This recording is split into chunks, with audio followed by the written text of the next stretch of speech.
Ontario voters are heading to the polls tomorrow to elect a new provincial government. The four main party leaders making their final push today to win over voters. Our Queen's Park reporter Lorena Redekop takes a look at where they were fighting to pick up these last-minute votes. PC leader Doug Ford walked out to a crowd of workers in the Windsor area and unveiled a new wardrobe piece. And we will never be the 51st state. It continues his message of standing up to Trump on tariffs, also stopping in London, Niagara and St. Catharines, all locations with unionized workers, seats he wants to steal from the NDP. I just want to win. I want to win a majority, a large majority, until we send a message. We send a message down to Donald Trump that we're a force to be reckoned with, the people of Ontario. His final stop, a clear shot at the Liberal leader, going to the Mississauga riding where Bonnie Crombie is running, meeting the Polish community, which she's a part of. Crombie was also in Mississauga, visiting local businesses, including a brewery and a restaurant. But she started the day with one of her candidates in Oakville, where the party hopes to win 2 seats. We play to win, and that's what I'm quite sure we're going to do. We have the wind in our sails. I feel the momentum. The NDP leader visited ridings her party is fighting to hold, with stops in Niagara, Hamilton, and also Toronto, joined by several candidates hoping to return to Queen's Park. I know that Ontarians want to see that change. So please, everybody, get out there. Vote. Vote for change. Vote for your values. Vote to elect new Democrats. The Green Party leader spent the day in the Kitchener riding his party hopes to hold on to after winning it in a by-election. But for months, polls have consistently put Ford in the lead, potentially heading for a third majority, something no premier has done since the 1950s. You know, winning a third straight majority government, you've got bragging rights, and that is something that's relatively unusual. Ford did very well in dealing with a scared electorate, in that people were really worried about the future and were then maybe more prone to rally around the leader. His clothing pick today, an attempt to continue that rally for support, and a reminder of the hat he wore shortly before calling this snap election, capitalizing on the fear towards tariffs.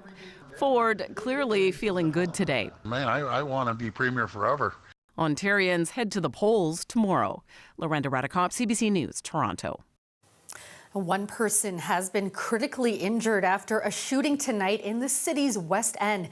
It happened just before 6 in the area of Weston and Lawrence. Police are searching for the suspect. Now, this latest incident happening as a group of young people were gathering in Etobicoke, urging the city to do more to combat gun violence. At a youth town hall tonight, these young advocates shared their concerns and experiences while discussing solutions, such as the need for more job opportunities for youth. Tyler Cheese has more.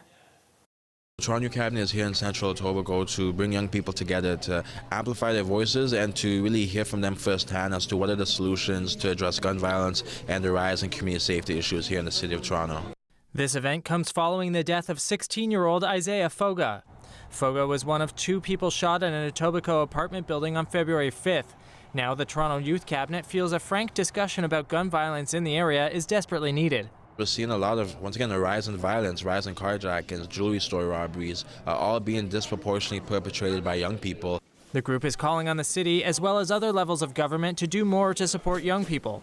Specifically, they want to see more jobs available for youth. We have a lot of idle time, and so I think using grabbing youth and putting their time to good use, so putting them in powerful and meaningful employment. And getting them jobs and volunteers and letting them do things that will guide them and help them to build their career and their future goals is really important for youth. The Toronto Youth Cabinet says this year's city budget only included funding for 8 additional youth jobs, something its members called indefensible in response to a crisis. But this city councillor says the jobs are there. Every year, the City of Toronto hires many young people to run our recreation programs. For example, there are jobs out there. They are the path to a future that so many people have taken over the years, including residents of this neighborhood. But he does acknowledge that some youth may have a hard time accessing those opportunities and wants to better understand that issue. I'd like to hear more about what the barriers youth face to finding a job that works for them and finding employment that allows them to maybe earn a little bit of money, but more importantly, to learn some skills and build confidence in themselves to set themselves up for success in the future. A statement from the City of Toronto outlines several ways the 2025 budget expands on supports for young people, including expanding school food programs and violence prevention programs. The city says it will continue to look for ways to enhance youth employment opportunities. Mayor Olivia Chow was invited to attend the town hall event but declined. Tyler Cheese, CBC News, Toronto. Dozens of Etobicoke business owners have joined a lawsuit against the city. Now, they are seeking $10 million in compensation for what they're calling negligence and nuisance surrounding the installation of bike lanes on Bloor Street West. Greg Ross has those details. There are more than 40 businesses along this part of Bloor Street West in Etobicoke who have signed on to this lawsuit. Aaron Miller, who owns a men's clothing store, is among them. For us, we're all standing together arm in arm because, again, it's about the small businesses like us. He says because of the bike lanes, they have lost a driving lane in each direction, which he says has created traffic jams every day during rush hour. In addition, they've lost parking during non-rush hours. And he says this is affecting the bottom line for many businesses because people are now avoiding the area. It's impacted everybody in a different way, impacted us in a different way of just the convenience for clients just to pop in, stop in and say hi. We don't have a lot of that anymore. In addition to the city, the lawsuit names the city's GM of Transportation Services, Barbara Gray, as well as City Councillor Amber Morley as defendants. Neither Gray or Morley were available for comment. The city sent a statement to CBC News saying the City of Toronto has received the statement of claim and will respond in due course. The city has no further comment as this matter is before the court. The city says it did do its due diligence before installing the bike lanes with town halls and research in the area, but these business owners disagree. Certainly no meaningful feedback from the community or the businesses that were being impacted. Some who use and advocate for bike lanes didn't see this coming. It was somewhat surprising. Allison Stewart with Cycle Toronto says business owners in this area haven't given the bike lanes a chance. It doesn't seem like much time has been given to adjust to the bikeways since they were only recently completed in 2024. She says roads need to accommodate more than just cars. This is about reimagining and re-engineering our roads to accommodate all the different types of users in the area. And she says we need to reduce the amount of cars on the road. There simply isn't the space to accommodate every person in Toronto to have a car, especially when you look at any corner and you look at traffic, around 9 out of every 10 cars you see are filled with just one person. And then you see whether it's a streetcar or the local buses that are stuck in that traffic. Today, Mayor Chow was asked about the lawsuit on CBC's Metro Morning. She says her office is looking at ways to accommodate both sides of the issue. We designed it in a way so it's a win-win. So we could still have the bike lanes, but still able to add that lane back on the car lane. It's not clear how the mayor intends to do that. In the meantime, business owners say they're moving forward with their lawsuit. Greg Ross, CBC News, Toronto. Dogs getting attacked, people being afraid to walk outside. That's what residents in one downtown Toronto neighborhood say is happening due to coyotes swarming the area. Now, a plan to deal with it received the green light from a city committee today. But as Nama Weingarten reports, residents say the solution can't wait. So I want to videotape their effort at hazing this coyote right now. A video shot Wednesday morning shows a coyote in June Colwood Park as city patrollers watch on. When asked for comment, a city spokesperson said the patrollers did provide a version from a distance and the coyote left the area. But the animals have become such an issue in Fort York and Liberty Village, the city got 129 service requests about them since the start of the year. That's compared to 800 in all of Toronto. We are seeing a situation with coyotes that has not been experienced at this scale in other parts of the city. The city's Economic and Community Development Committee voted to go forward with a potential solution brought by local councillor Ozma Malik, proposing to educate residents on the issue, develop a long-term downtown coyote action plan, and establish an expert panel. This panel will conduct a review of steps taken so far by the city, engage stakeholders, visit hotspots, and report back with recommendations on resolution options. And these options include continuing, monitoring and aversion, or relocation, or removal by live capture. It's okay. You're okay. Anne Salvanayagam's dog, Gregorio, is still recovering from a coyote attack 2 weeks ago. She says it's one coyote that's really causing the issues, and educating residents about what to do is unnecessary. Hazing techniques is not working with this one coyote, and we've been doing everything that they can, and none of it is working. If it's not working, the only option is to put down this one coyote. I don't think it's enough. I think those are all good ideas and that we should move forward with all of those things, but we're at a point now where we already have an issue. At a recent town hall, city officials promised increasing patrols in the communities of Fort York and Liberty Village, along with fixing holes in fencing that coyotes use as pathways. Councillor Malik's plan also touches on what she believes is behind the increase in coyote attacks, construction at Ontario Place driving them out of their habitat. When development like that happens without the proper study, that we see outcomes like this with wildlife displaced. The action plan passed the committee, with City Council set to consider it in late March. Nama Weingarten, CBC News, Toronto. Some residents in North York are sloshing through flooded basements today after a water main burst on their street. While the cause is still being investigated, some are blaming aging infrastructure that just couldn't handle the big snow melt. Ali Chiasson has more. Oh my God, this looks like the Titanic. 5 o'clock this morning, I woke up, I heard the sound of water. I could see out my window, water was just rolling down the street like a river. Water was gushing out of every drain, every seam in the street, and up through people's basements. Every goddamn thing that I own, all my VHS, everything is flooded. We are in a world of hurt down here, man. As you can see, the water main burst. And the residents of 25 homes along this street are sloshing through the damage. It was up to here. Like I went in it to here, in like 20 more minutes, it's up to here. For Shannon Best,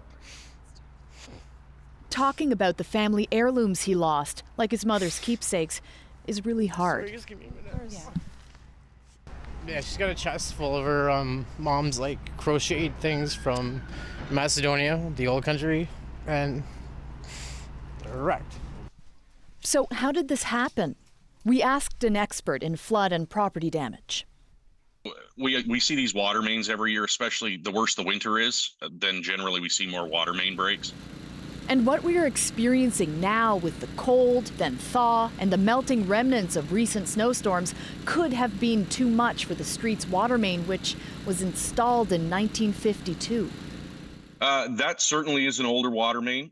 We have seen breaks even in much newer water mains. When the ground moves, because it's frozen and then it thaws and over again, that causes a lot of strain and can cause a lot of pressure on things like water mains, which are a lot of times concrete or other hard, rigid materials. City crews have been doing water main repairs in the area since January.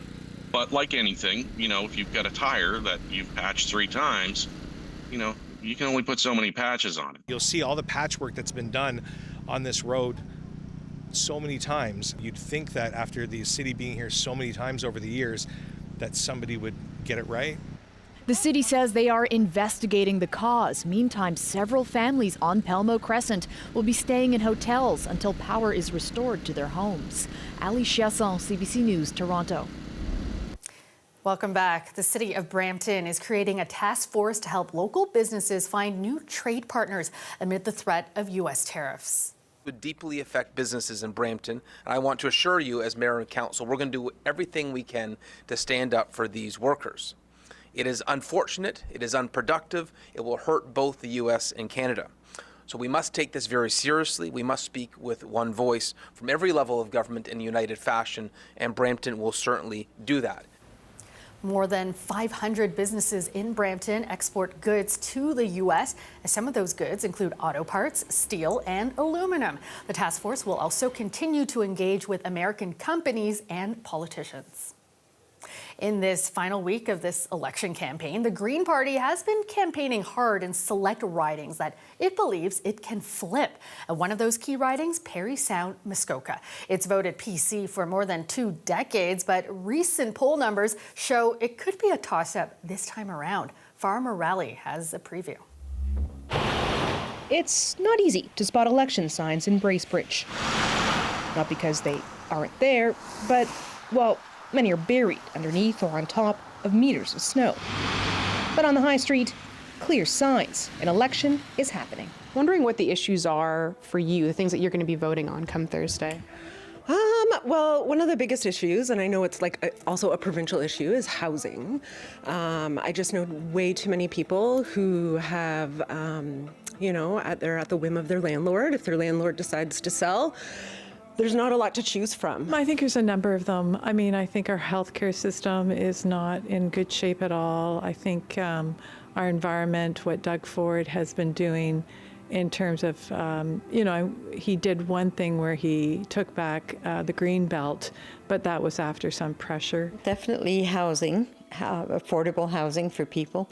I feel very sorry for young people now that, want to find a place to live and they can't afford it, as well as older people like myself. The Greens currently hold 2 of the 124 seats in Ontario. Mike Schreiner's in Guelph and Kitchener Centre, picked up by Ashlyn Clancy in a 2023 by-election. The Greens lost the Parry Sound Muskoka riding in 2022 by around 2,000 votes to the PC's Graydon Smith, running again. We are approximately 19,000 plus square kilometers. But Matt Richter hopes he can flip this large riding green, with a focus on healthcare, affordable housing, and education. Our priority is not tunnels or spas or the 413. Our priority is investing that money into solving the issues. How are you feeling about the election? Yeah. Great. I voted for you. You did? Awesome. All of us did. Appreciate it. Mike Schreiner spent both Monday and Tuesday in the riding, canvassing with Richter. I know what a winning campaign looks like, and this feels like that. Schreiner says he hopes to make gains in rural communities that feel abandoned by the PCs. What does success look like for you as we head into Thursday? Well, you know what? We doubled our caucus from the last election to now with that by-election victory, and we want to increase the size of our caucus. People say all the time, Greens have an outsized voice, outsized influence at Queen's Park. We punch well above our weight. But what are the party's chances? We're seeing the Greens at about 8%, which is, around where they tend to poll. But one of the things we know about the Green Party is they tend to poll better than they perform. Parry Sound Muskoka saw the highest voter turnout in advanced polls province-wide. The big question, what does that mean for the race? The uphill battle continues for Schreiner to grow his caucus. But he says he's confident the party can get to the top. Gotta save this sign, Matt. Farah Morali, CBC News, Bracebridge. There we go.